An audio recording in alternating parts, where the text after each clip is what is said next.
আসসালামু আলাইকুম। আমি এমজেজি। আজকে আমি আপনাদের সাথে এমন একটি গুরুত্বপূর্ণ বিষয় নিয়ে কথা বলবো যা আমাদের শহরে প্রতিদিনের জীবনে প্রভাব ফেলেছে। ঢাকার রিক্সা সমস্যা। আমি গুলিস্তান থেকে ধানমন্ডিতে যাচ্ছিলাম, আর রাস্তার ভিড় দেখে বুঝলাম এটা এখন শুধু সমস্যা নয়, আমাদের জীবনের জন্য এক বড় ঝুঁকি। ভাই, প্রতিদিন রাস্তায় ঢাকা হাজারো দুর্ঘটনা ঘটে। রিক্সা চালকরা এলোমেলোভাবে রাস্তা পার হচ্ছে, ট্রাফিক আইন মানছে না। ফলশ্রুতিত গাড়ি বাসের সাথে সংঘর্ষ, বিশেষ করে বাইকারদের সাথে, আহত মানুষ এবং অনেক সময় প্রাণহানিও ঘটে। শুধু যাত্রী নয়, পথচারীরাও নিরাপদ নয়। আপনি যে রাস্তায় হাঁটছেন সেখানে প্রতিটি মোড়ে রিক্সা ভিড় চোখে পড়বে। এই বিশৃঙ্খলা মানুষের জীবনের উপর কতটা চাপ ফেলেছে তা আমরা সবাই জানি।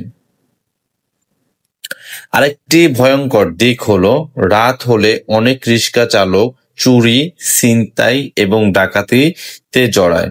আপনি যখন রাত ৩টা-৪টার দিকে বাড়ি ফিরছেন, তখন এই রিক্সা চালকগুলো নিরাপদ মনে হয় না।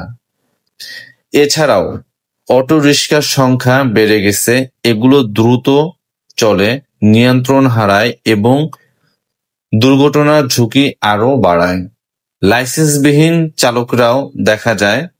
এই সমস্যার কারণে আমাদের শহরে ক্রমশ ঝুঁকিপূর্ণ হচ্ছে। বিশেষ করে বাইকারদের জীবনটা সমস্যায় জরাজীর্ণ করেছে, অতিষ্ঠ করে ফেলেছে। বাইকারদের জীবনে এই অটোরিক্সা একটি অভিশাপ হিসাবে এসেছে। শুধু বাইকার না, যারা দামি কার ইউজ করেন তারাও বুঝতে পারছেন এই রিক্সা চালকদের কারণে আপনাদের জীবনে কতটা মারাত্মক প্রভাব ফেলছে, যা প্রত্যেকটা মানুষ এটা দ্বারা এফেক্টিভ হচ্ছে। তাহলে সমস্যার সমাধান কোথায়? সরকারকে এখনই পদক্ষেপ নিতে হবে। ধীরে ধীরে ঢাকার রাস্তা থেকে রিক্সা ও অটো রিক্সা কমানো উচিত। এখন দেখা যায় অটো রিক্সা এবং রিক্সা ঢাকার ব্যস্ত সড়কগুলো, যেটা মহাসড়ক বলে, সেখানেও তারা দখল করে নিয়েছে। কিছুদিন আগে আমি একটা ভিডিওতে দেখলাম, একটা সচিবের গাড়িতে মেরে সচিবকে কলার ধরেছে। বুঝতে পারছেন বর্তমানে দেশের অবস্থা কোথায়? ডক্টর ইউনূস সাহেব কিছুদিন আগে এটা অবৈধভাবে ঘোষণা করেছিল আদালতের মাধ্যমে। তার বিরুদ্ধে কিরকম রিক্সা চালক সহ সাথে অ্যাড হয়েছিল কুত্তলিকের কিছু কর্মীরা। তাহলে সমাধান কোথায়? সরকারকে এখনই পদক্ষেপ নিতে হবে। ধীরে ধীরে ঢাকার রাস্তা থেকে রিক্সা, অটোরিক্সা কমানো উচিত। এর বদলে আধুনিক গণপরিবহন বাড়াতে হবে। মেট্রো, বাস, ট্যাক্সি, আরো প্রয়োজনীয় সাইকেল লেন, পথচারী বান্ধব রাস্তা।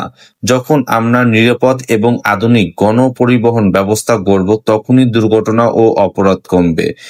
বন্ধুরা, রিক্সা হয়তো এক সময় আমাদের জীবনের অংশ ছিল, কিন্তু আজকের দিনে এটা সবথেকে বড় সমস্যা। আমাদের আওয়াজ দরকার, নিরাপদ সড়ক চাই, রিক্সা মুক্ত ঢাকা চাই। আমি এমজেজি। আশা করি আমার কথা আপনাদের মনে হয়েছে। ভিডিওটা দেখুন, শেয়ার করুন আর ভাবুন, আমরা কি এমন বিশৃঙ্খলা ঢাকা চাই নাকি আধুনিক ও নিরাপদ ঢাকা চাই? সবাই ভালো থাকবেন, সবাই সবার প্রতি খেয়াল রাখবেন। বিশেষ করে রাস্তায় যখন বের হবেন সাবধানতার সহিত চলবেন। ভালো থাকবেন সবাই। আল্লাহ হাফেজ। আসসালামু আলাইকুম। আবারও কোনো একটা ভিডিও নিয়ে আপনাদের মাঝে আসবো। বাই।